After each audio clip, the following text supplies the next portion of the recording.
Caterpillar Power Professional, the skills and techniques of the world's best drivers.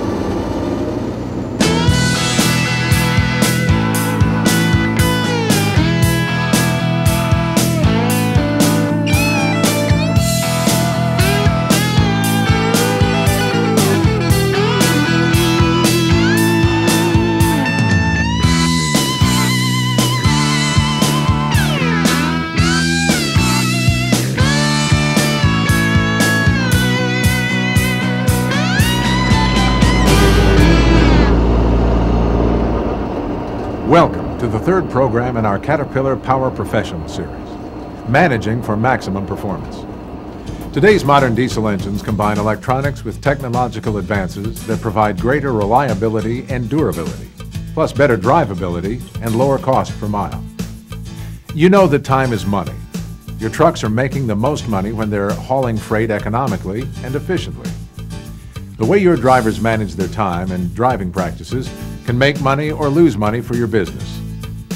In this program, you'll learn how the world's best managers and owners manage their drivers and their fleets for maximum performance. You'll discover the remarkable profit implications of seemingly minor improvements in fuel efficiency. You'll learn about the relationships between speed and optimal operating margins, and you'll pick up some important ideas about trip planning. After watching this program, you'll understand how engine electronics and programmable parameters can contribute to a healthy bottom line. Time is a critical factor in moving freight. However, it is not always true that the fastest truck or the driver who drives the fastest has the best operating margin. Statistics show that faster drivers and trucks driven for speed usually don't log any more miles in a year than other drivers. In fact, speed can increase your operating costs and certainly increases your fuel bill.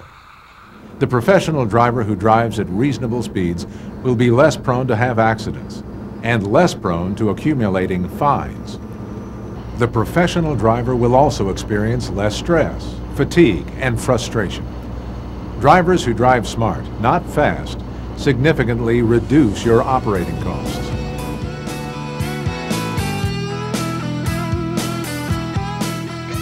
Two of your drivers are ready to roll from the same shipper at 11 a.m. on Monday. Both are traveling to the same destination 1,000 miles away, and both have an unloading appointment for 8 a.m. on Wednesday. One of these drivers has a tendency to drive fast. The other takes a more professional approach to driving, sticking closely to a trip plan and using proper driving techniques. The professional driver takes all breaks and rest time in compliance with the hours of service rules and arrives at the destination at approximately 3 a.m. on Wednesday morning. On this trip, the professional driver has averaged 50 miles per hour and 7 miles per gallon. The total fuel usage is 143 gallons at a cost of $214.50. The fast driver arrives at the destination at 2:40 p.m. on Tuesday. This driver has averaged 60 miles per hour and 6.3 miles per gallon. It's true that the fast driver arrived at the destination earlier, but this doesn't make any difference in profitability, as the driver has to wait to drop off the load until the scheduled appointment time anyway. In addition, the fast driver used 60 gallons of additional fuel going the same distance as the professional driver, reducing your profit by $90 just in fuel costs, not to mention wear and tear on the truck. Now, let's take a broader look at what the fast driver really costs your operation over time. From the outset, $90 may not seem like that much, but let's say that this driver makes 3 trips like this per week. Now you're up to $270 per week, meaning that this driver wastes approximately $1,161 in fuel costs per month. On an annual basis, you're looking at close to $14,000 in wasted fuel. That's real money, money you've put in your fuel tank instead of into your pocket. But the costs of fast driving don't stop there. In addition to radically higher fuel bills, add more wear on the tires and more general wear on the truck. Over the course of a year, these costs will add up to between $4,000 and $5,000 for a total of almost $19,000 of lost profit per truck. Obviously, this lost profit will seriously degrade your bottom line. And that doesn't even take into account the impact on your safety objectives and insurance costs. Since we're talking about speed, here's something that may be obvious to you, but some drivers seem to forget. The posted speed limit is the maximum speed allowed on the roadway. It is not the required, prudent, or profitable speed. Think about this. According to industry statistics, the difference in fuel consumption between driving 55 miles per hour and 65 miles per hour is approximately 1 mile per gallon. This means a driver going 65 will have to stop for fuel about 300 miles sooner than the driver going 55, depending on the size of his tanks. That could mean 2 more stops on a cross-country trip. If your driver is off the road for 20 minutes on each stop, that driver would have to drive for almost 4 hours at 65 miles per hour to catch the driver going 55 who didn't need the additional stops. The end result? Faster driving costs more in fuel and maintenance, and it doesn't really save much time. On top of that, driving faster requires more effort from the driver. This increased effort causes additional fatigue and stress, which dramatically raises the driver's risk and your exposure. As you can see, good planning and efficient driving can make every trip more profitable. Instruct your drivers to consider the trip distance and allowed delivery times along with available log hours, and to plan their speed, driving segments, and brakes prudently. Here are some planning techniques you can suggest to your drivers to make each trip more efficient and productive. The planning process should begin with determining the scheduled arrival time and working backwards. Your drivers must calculate the total trip miles as well as the average trip speed based on the route, types of roads, weather conditions, and construction delays. Finally, they must factor in time for meal breaks and off-duty hours. Of course, it's always best if the driver plans for the unexpected, especially road construction, weather delays, and unusual traffic conditions. But there's one more area of trip planning you'll want to discuss with your drivers: out-of-route miles. Many drivers have a tendency to plan their route based on how fast they think they can get to their destination. However, that may not be the most profitable route. Let's take a look. On a trip from St. Louis to Little Rock, your driver could go via Memphis, 414 miles on an interstate highway. Or your driver could travel via Poplar Bluff, 363 miles on a 2-lane highway. On the interstate highway, your driver could average 60 miles per hour, completing the trip in about 7 hours. On the 2-lane highway, your driver could average 50 miles per hour, completing the trip in 7.5 hours. The interstate route would save about a half of an hour of driving time. But let's consider the fuel cost. On the interstate route, at an average of 60 miles per hour, your truck would get about 6.3 miles per gallon, requiring a total of 65.71 gallons and an investment of $98.56 in fuel. On the 2-lane route, averaging 50 miles per hour, your truck would get about 7.3 miles per gallon, requiring only 49.72 gallons of fuel and an investment of only $74.58 in fuel. Choosing out-of-route miles on the interstate resulted in $23.98 in additional fuel, a 32% increase. Driving out-of-route miles also increases the wear on your truck and the cost of maintenance, all to save a half hour. With all things considered, a very costly decision. As you've probably realized, one of the most productive management tools you can use is to emphasize the importance of professional trip planning for every trip. Make sure your drivers know what you expect, and make it a point to inspect their trip plans as often as possible.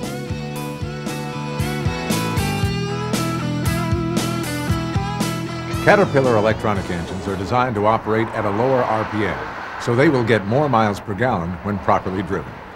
There are, however, influences that can reduce mileage and cause you to waste money on excessive fuel usage. We'll now consider the 3 influences that most affect your operations: air resistance, rolling resistance, and mechanical factors. As your driver gains speed, the air resistance against the truck increases. The faster the truck goes, the more power it takes to push the truck against it. At the back of the truck, the effect is the opposite.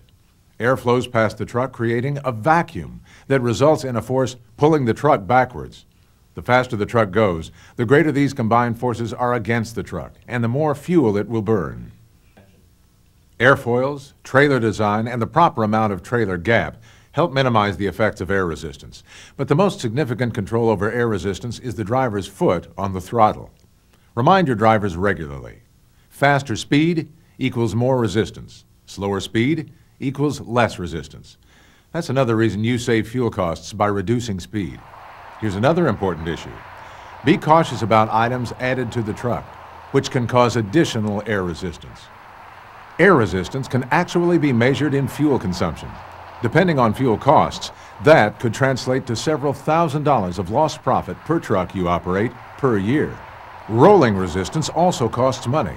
It's caused by the friction generated where the tires meet the road. You can't eliminate rolling resistance, but you can minimize it by paying attention to proper tire inflation pressure, even weight distribution, tread design, wheel alignment, and brake adjustment. This is where a carefully implemented preventive maintenance program can pay big dividends. Mechanical factors can also rob your engine of power and increase fuel consumption. The engine fan, air compressor, and air conditioner all use power. Air leaks cause the compressor to run excessively, which of course wastes fuel. Instruct your drivers to listen for air leaks so that they can be fixed as they occur. Also encourage your drivers to use the air conditioner only when it's needed, and that will add to overall efficiency. If your trucks have a fan switch, tell your driver to leave it in the automatic position, unless there's a reason for manual override. On automatic, the fan will work only when necessary, thereby reducing fuel consumption. Today's diesel engines have a variety of programmable parameters designed to produce optimal engine performance. You'll want to customize some of these parameters according to the type of work your trucks perform, and educate your drivers about how to drive effectively within these parameters. Let's consider some of the most common owner-programmable parameters. First, you can spec the truck to meet the gear fast, run, slow strategy. This means that by keeping the RPM between peak torque and peak horsepower, your driver will achieve the best possible combination of road speed and fuel consumption. You can achieve that goal by making sure your trucks are spec'd to cruise in the recommended range for optimum fuel economy, and by establishing your high cruise setting as the maximum vehicle speed limit, or VSL. This forces the driver to be in cruise control to reach the maximum vehicle speed limit, which is an excellent fuel-saving strategy. Another option that can help save fuel is soft cruise, which provides smooth power changes that let the road speed float by 2 or 3 miles per hour around the set point. This avoids the abrupt power changes common with normal cruise controls. In addition to improving fuel efficiency, soft cruise also can enhance driver comfort. So consult with your drivers about their preferences when speccing cruise control options. One of the most effective ways to increase fuel economy is to control idling time. In fact, cutting idling time by 50% could result in as much as a 10% savings in overall fuel usage. You can control how long the engine will idle by setting the idle shutdown timer between 3 and 5 minutes, which is appropriate for most operations. Cat engines do offer an idle shutdown override feature if the driver needs the engine to provide heating or cooling overnight.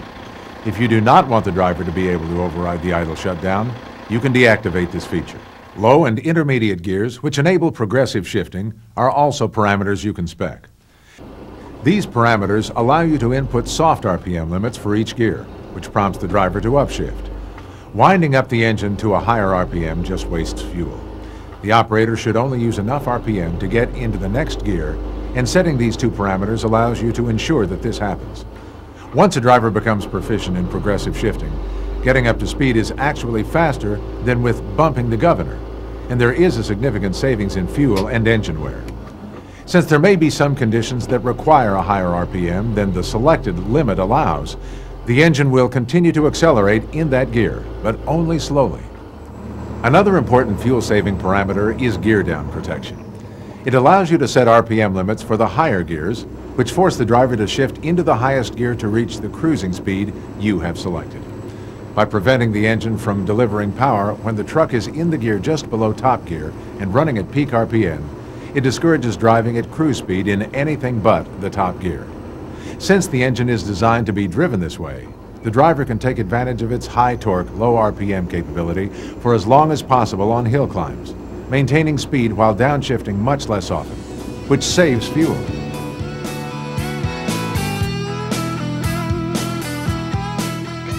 Another parameter deals with engine retarders.